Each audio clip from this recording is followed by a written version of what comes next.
پاکستان نے جنوبی افریقہ کو ون ڈے سیریز میں شکست دے دی۔ سیریز کے دوسرے میچ میں پاکستان نے جنوبی افریقہ کو 81 رن سے ہرا کر 3 میچوں کی سیریز میں 2-0 کی فیصلہ کن برتری حاصل کر لی۔ پاکستان کے 329 رنز کے جواب میں جنوبی افریقہ کی ٹیم 248 رنز ہی بنا سکی۔ شاہنشاہ افرادی نے 47 رنز دے کر 4 کھلاڑیوں کو آؤٹ کیا۔ نسیم شاہ نے 3 اور ابرار احمد نے 2 وکٹیں حاصل کیں۔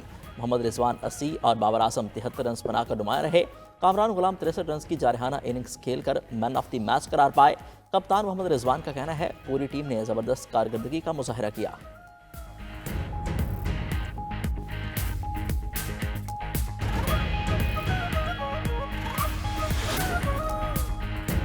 وزیراعظم شہباز شریف کی پاکستان کرکٹ ٹیم کو جنوبی افریقہ کے خلاف ون ڈے سیریز جیتنے پر مبارکباد۔ وزیراعظم کی پاکستان کرکٹ ٹیم کے کھلاڑیوں، coaches, chairman P C B اور متعلقہ حکام کی محنت کی پذیرائی۔ کہا ون ڈے سیریز میں کامیابی کھلاڑیوں کی محنت اور غلطیوں سے سیکھنے کی بدولت ممکن ہوئی۔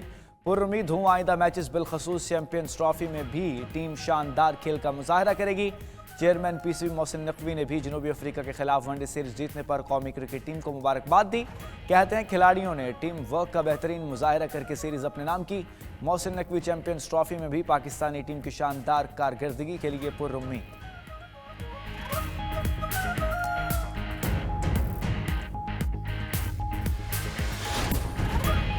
پاکستان کے میزائل پروگرام پر امریکی دباؤ برقرار۔ امریکی نائب مشیر قومی سلامتی جان فائنس کہتے ہیں پاکستان کی میزائل تیاریاں اس کے ارادوں سے متعلق سوالات اٹھاتی ہیں۔ پاکستانی اقدامات کو بڑھتی ہوئی دھمکی کے علاوہ کسی اور چیز کے طور پر دیکھنا مشکل ہے۔ پاکستان ایسے میزائل تیار کر رہا ہے جو جنوبی ایشیا سے باہر امریکہ کو نشانہ بنا سکتے ہیں، جبکہ نائب ترجمان امریکی محکمہ خارجہ ویدانت پٹیل نے کہا پاکستان کے بیلسٹک میزائل پروگرام سے متعلق تحفظات ہیں۔ طویل فاصلے تک مار کرنے والے بیلسٹک میزائل پروگرام کی حمایت نہ کرنا دیرینہ پالیسی ہے۔ امریکہ ان مسائل پر پاکستانی حکومت سے بات چیت جاری رکھے گا۔ پابندیوں سے دیگر شعبوں میں پاک امریکہ تعلقات متاثر نہیں ہوں گے۔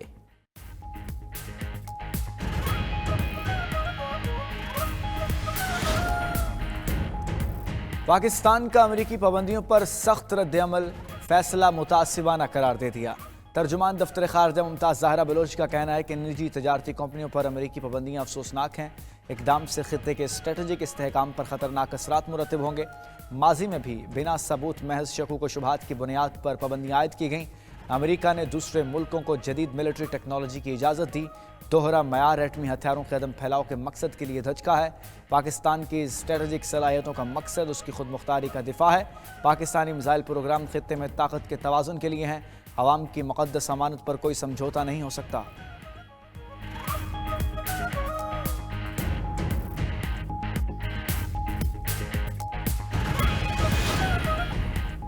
شامی عبوری حکومت کی سابق حکومتی عہدیداروں کے خلاف کارروائیوں کی تیاری۔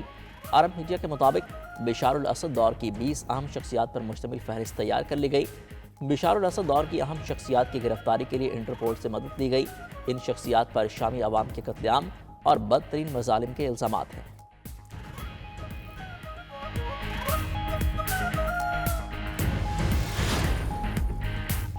امریکہ نے ایران اور حوثیوں کے لیے کام کرنے والے اداروں پر پابندیاں عائد کر دیں۔ امریکی محکمہ خزانہ کے مطابق ایرانی پیٹرولیم اور پیٹرو کیمیکل کے لیے کام کرنے والی شپنگ کمپنیوں پر پابندیاں عائد کی گئیں۔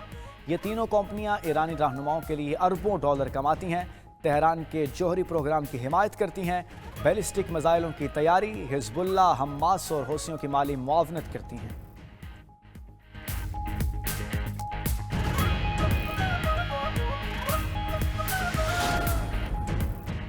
نو منتخب امریکی صدر ڈونلڈ ٹرمپ کے خلاف انتخابی بغاوت کا کیس۔ جارجیا کے ایپل کورٹ کے ڈسٹرکٹ اٹارنی جنرل فانی ویلس کو نااہل قرار دے دیا۔ ریمارکس میں کہا ڈسٹرکٹ اٹارنی کے اپنے نائب ناتھن بیٹ کے ساتھ تعلقات ہیں۔ مقدمہ جاری رکھنے کے لیے نئے ڈسٹرکٹ اٹارنی کو ذمہ داری دی جائے۔ عدالتی فیصلے کے بعد ٹرمپ کے خلاف 2020 کا انتخابی بغاوت کیس روکے جانے کا امکان۔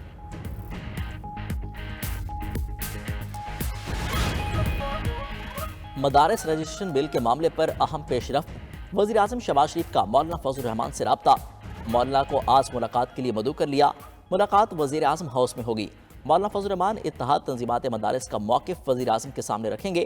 وزیر اعظم نے نئی تجاویز دیں تو مولانا اتحاد تنظیمات مدارس سے مشاورت کریں گے۔ وزیر اعظم کے رابطے کے بعد مولانا فضل الرحمان کا مفتی تقی عثمانی سے رابطہ، آج کی ملاقات سے متعلق مشاورت کی۔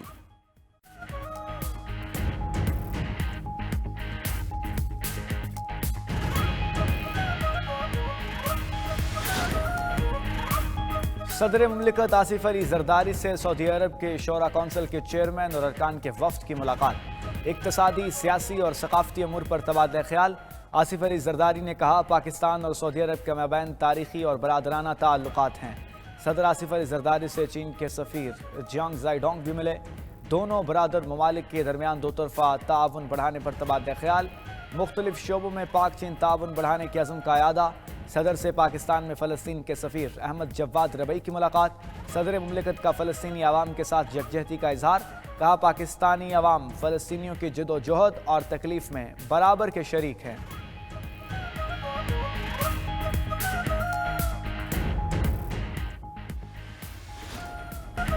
खैबर पख्तूनख्वा हुकूमत ज़िला कोरम में कशीदगी के खात्मे के लिए मुतहरिक। वज़ीर आला अलीमीन गंडापुर ने आज सूबाई एपिक्स कमेटी का इजलास तलब कर लिया। कोरम में अमन व अमान की ताज़ा सूरत हाल और क़याम अमन के लिए सूबाई हुकूमत के इक़दामात और दीगर मामलात का तफसीली जायज़ा लिया जाएगा।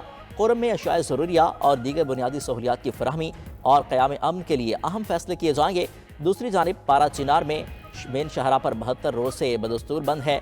इलाके में अशियाए खुरनोश की किल्लत, शहरियों को मुश्किलात का सामना। गैरान जरगा की फ्री कैन को गैर मुसल्लह कराने के लिए कोशिशें जारी। फ्री कैन को ताहाल गैर मुसल्लह होने पर आमादा नहीं कराया जा सका।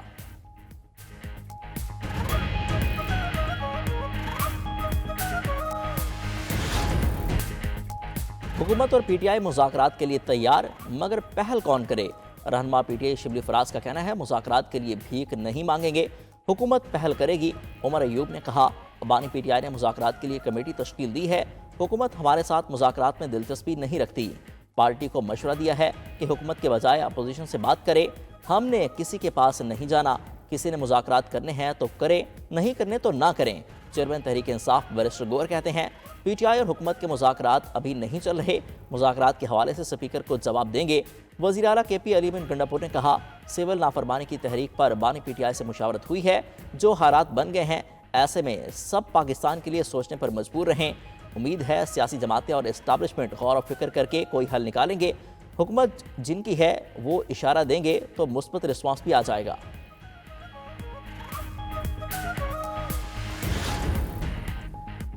पहले कुछ गलत हो गया तो अब उसे दुरुस्त किया जाएगा। स्पीकर कौमी असम्बली सरदार अयाज सादिक ने एक मरतबा फिर मुज़ाकरात को ही मसाइल का हल करार दे दिया।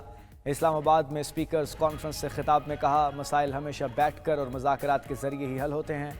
वफाकी वज़ीर नाज़र ताड़र ने कहते हैं, मिसाक़ जमहूरियत ने मुल्क की सियासत में अहम किरदार अदा किया। जमहूरियत का तसलसल ही मुल्क की तरक्की का ज़ामिन है। मार्शल लॉ दौर में मुल्क का बहुत नुकसान हुआ।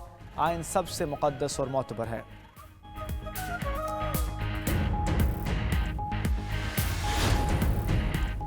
पाकिस्तान में जाड़े की धूम, बालाई इलाकों में सर्दी ने कड़ाके निकाल दिए। गिलगित बल्तिस्तान और कश्मीर के बालाई इलाकों में ठंडी हवाओं का राज। गोप्स -8, स्कर्दू ज़ियारत -7, कल्लात -6 रिकॉर्ड। मरी और गलियात में भी दर्जा हरारत नुक्ता इंजमात से नीचे गिर गया। इस्लामाबाद में भी सर्दी जोबन पर, सुबह के वक्त घास पर कोहरा जम गया।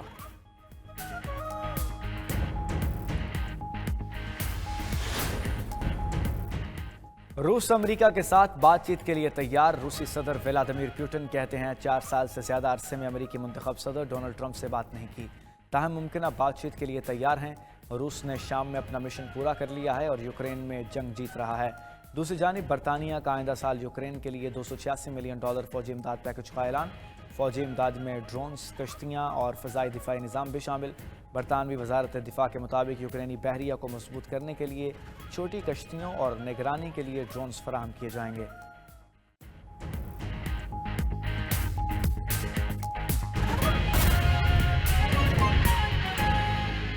यमन के हौसी बागियों ने दारुल हुकूमत तल अबीब पर बैलिस्टिक मिसाइल दागने की वीडियो जारी कर दी। गुज़श्ता रात हौसी बागियों के बैलिस्टिक मिसाइलों से इसराइली दारुल हुकूमत लर्ज़ उठा था। मिसाइल के टुकड़े मखबूजा बैतुल मक़दस में इजरायली पार्लियामेंट के करीब भी गिरे। इजराइल ने उस मिसाइल को मार गिराने का दावा किया था, जबकि जवाबी हमले में इजराइल ने दारुल हुकूमत सना और हदैदा शहर में पावर प्लांट्स, बंदरगाह और तेल तनसीब को निशाना बनाया, जिसमें 9 अफराद जाँ बहक हो गए थे।